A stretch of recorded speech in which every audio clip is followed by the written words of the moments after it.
Oh, we got one in the back. Yeah, okay. So our group, we chose Adabaka, which is a commercial hub. We looked at the situation where everyone are moving towards the central portion of Accra to do shopping, so vehicular traffic came into mind. Also, the fallout of Abubloshi, burnout is Adabaka. So we chose Adabaka also in a situation where the open burning going on at Abubloshi will definitely fall down there. So what is going to be the pollution limits in Adabaka? So that was the main reason we chose Adabaka. And then we are going to monitor the PM10 and PM2.5. Also, second question is what other measurements will be useful to help interpret the local sensor data? So because of the vehicular traffic, we will want to get data from the volume of traffic in that situation, the number of vehicles going to that particular area. That would help us also interpret the result. Also, we looked at the open burning activities within that neighborhood. The small ones that people are burning, we'll have to take note of that too. And then the commercial cooking activities, because it's a hub where commercial activities are going on, definitely there's going to be commercial cooking activities within that area.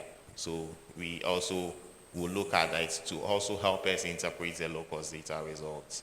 The second question, the community. So what we were looking at is the cooking activities within that community itself. People are cooking in their neighborhood. And open burning activities is also a data we are going to look at. And then the natural phenomenon, Hamatan, it's everywhere. We have to also look at it to help us do our work. And then Can you say that last bit again? What's everywhere?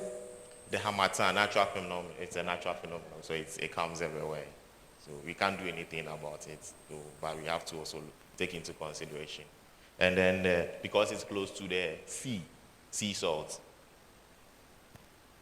Yeah. Thank you. Okay, excellent. So why don't I think we have to move on. So why don't I just do a quick summary.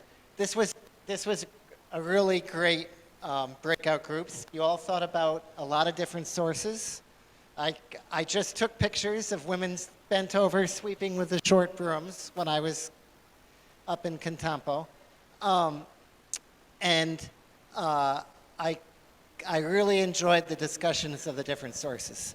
Now, some of these sources that you were talking about were these strong point sources that would be difficult to do with just a couple of low-cost sensors. Now, of course, obviously a lot of the communities don't have any low-cost sensors. I had meant the question to be the hypothetical. If you had 3 low-cost sensors, what type of sources would you be looking at? But that's my mistake for making it vague. And you still had a great discussion on the different sources in your communities. And if you only had 3, an example of what source you could understand really well is the harmattan, as was mentioned in the last one. Because you could put one monitor upwind of your community, one monitor in your community, and one monitor downwind of your community. And guess what?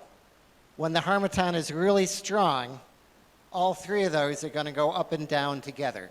Because the harmattan, just like you said in the back, the harmattan is everywhere. So that was my simple idea, but I didn't execute it all that well. And then the discussion on what types of sources for the personal, there I think everyone got it. You're looking at sources, point sources like the sweeping, the household cooking, the grano bake roasting, and things like that. So I think it's great, but I think we need to move on to the afternoon's activities. So thank you, everyone.